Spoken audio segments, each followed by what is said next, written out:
I have with me today a special lady named Joan Kashuba. Joan was the niece of one of our favorite trustees, Carmela Ortner. She reminds me of her in so many ways, in her involvement in so many activities in town. But today she's here to talk about the library, and she's here to talk about her aunt. So tell us, what can you tell us about Carmela Ortner? What was she like at home? And how did she develop such a love for education and the library in particular?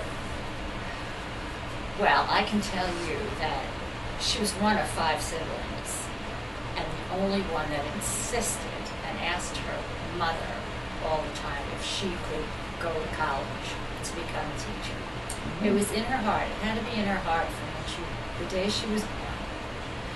And her mother, who came over from Italy, said, you can go, but you have to take your lunch in a paper bag, and you can come home and make sure you study. And she went to the normal school, which is located in New York. And she did what she had to do, and she became a teacher. That's wonderful. She had that in her heart from a very young age. That's in her heart. Isn't that Yes. great? Well, that's the way I remember her. Yes. Do you remember speaking with her about the library when she became a trustee? She was always talking about the library. I think that's how I probably got involved. She used to take me to the old library that was upstairs in the old municipal building, mostly because I love climbing the spiral steps to go upstairs. Okay, there's that controversial set of stairs again. Well, I mean, I remember that, and I remember the quiet signs. You weren't allowed to talk. That's right. But I also remember Mrs. Dudley, who was the sweetest person. Everybody seemed to love Mrs. Yes, Dudley. Yes. I'm jealous of Mrs. Dudley. I really am. But then, of course, as I became older, I was living right next door to my aunt, so she was always involved with the library. So I remember when the new library opens in Plaza Center, she said, come on, we have to go over and take a picture. They're opening the door. And that's how I got my picture in the paper. And I believe from seeing the book, the invitation book that day, I think your name is in there. Probably. And I think you wrote it yourself. Did I really? Yes, you did. I wish I had it with me here to remind you, but I'll make sure that you see that. But then after that, after I got married, and she got married, I lived upstairs from her, lived in the same house. Oh. So, and I had 3 of my children there. And I was always involved because we went to library school, from what we call library school, story hour. And I guess she was just a big influence on me. I think she was a big influence on many people. I think so too. I really, really admired that woman. She worked in the story house. She volunteered. I shouldn't say she worked. Right. She was a volunteer, and she seemed to love it. Do you remember her doing that when you were going? Absolutely. Or Yes, when my children were when your going. children were going? Yes, I do. So they had their grandmother, They had their great great aunt. Right. Yeah. But, I mean, I have to tell you, she, can I just tell you how she was at home with Please do. her husband? Tell us about her. They actually, when they got married, my grandmother had left 4 pieces of property to her 5 children. So she was very conservative, and she left a garden to my aunts, plus a house. And after she got married, they built a house on that garden. Oh. And that's how I wound up living upstairs from her. It was a 2-family house. But they had bookshelves built in their living room. She had a library of her own in her living room. Isn't that She was something? always very, very involved. You never saw her without a book or a newspaper in her hands. So she was in the right place, Yes. being a trustee on the board. Absolutely.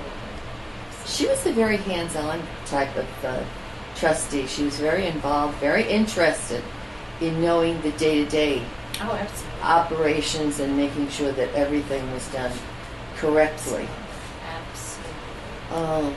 And that's the way she was with everything. She knew she grew up in hard times during the war years.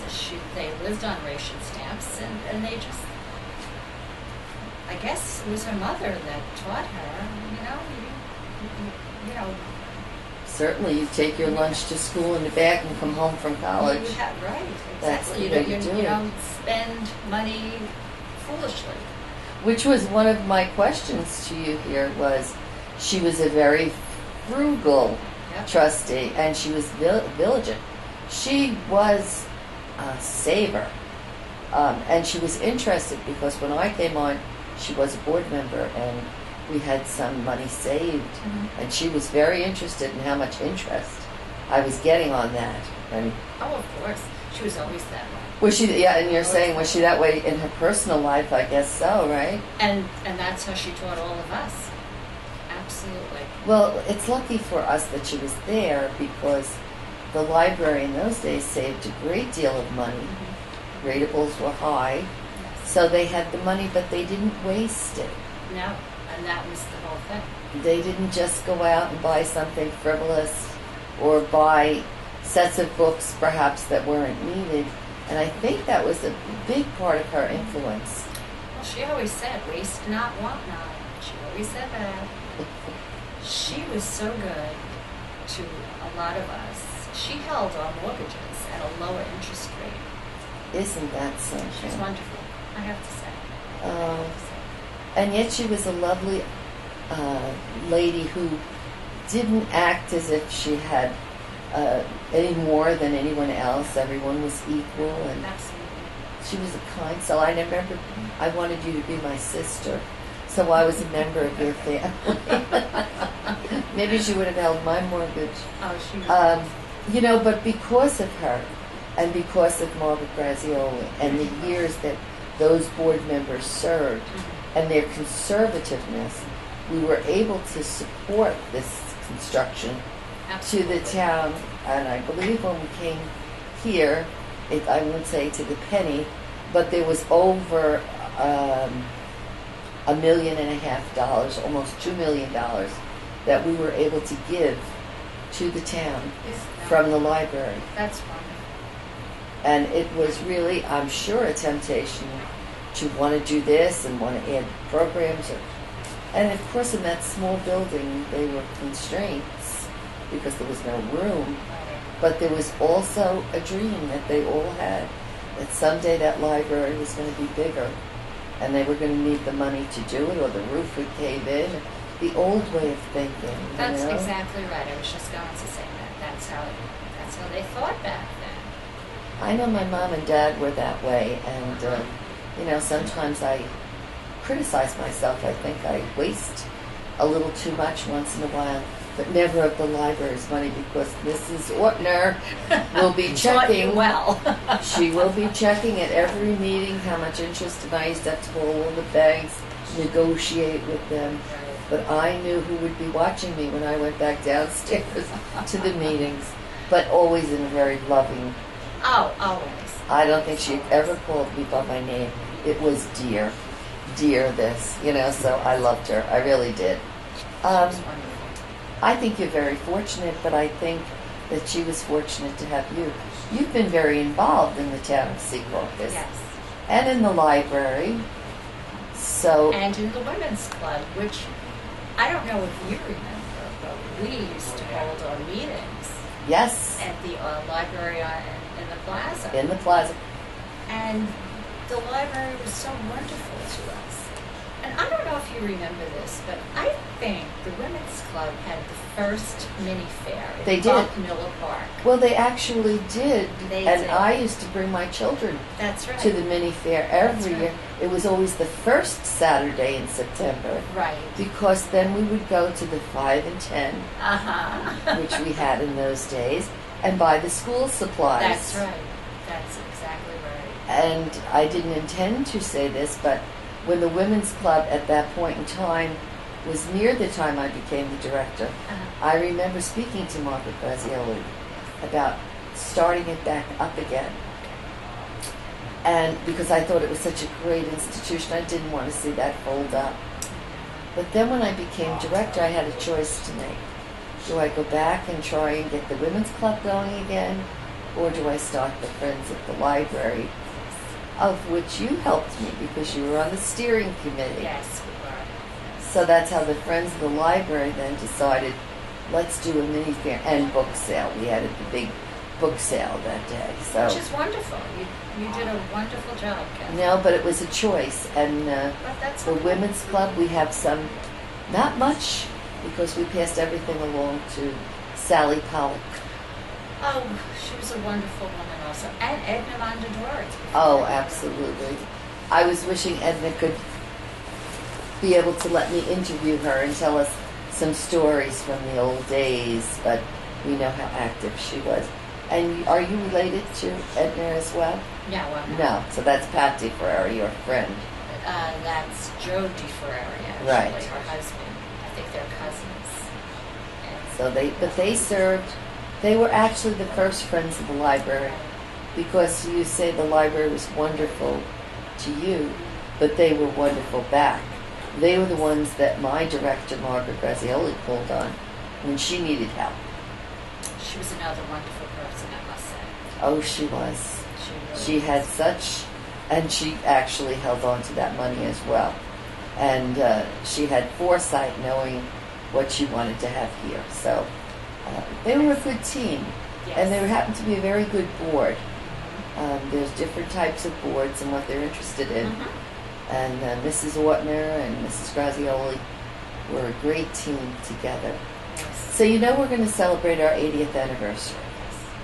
What words would you like to leave anybody viewing this particular interview? And let them think about what you might have to say now and in the future. First of all, let me tell you, I think this facility is magnificent. As you come up Patterson Plank Road, aesthetically, it's just beautiful. Even with the parking, you still see the beautiful memorial, you see the children's garden, you see the beautiful stones. I think it's just such an inviting place to be. And I really think it's like, coming here is like being home. Great. I really feel that way. I really do. I'm not. I would like to see a book in everybody's hand, but with the technology today, I know that's probably difficult. But you have so many different things in this library that it makes all different kinds of people want to come here, even the children, which I think is great. So, to be honest with you, Kathy, I think you're doing a wonderful job, that you stay involved. But I don't know what the future's going to be, honestly. Well, I none of us can really predict the don't. future. I really don't. I just hope it stays as active as it is. It's just wonderful. I believe it will. And under Jennifer May, we've been Yes. doing more activities and Yes. events coming to the library and cultural events. So we will She's good. keep ourselves very busy here. Yes. So thank you for granting us this time and letting us know about Carmela Ortner. Everyone should have known her. I'm sorry that they didn't. So am I. Thank you again, Joe. You're welcome. Thank you.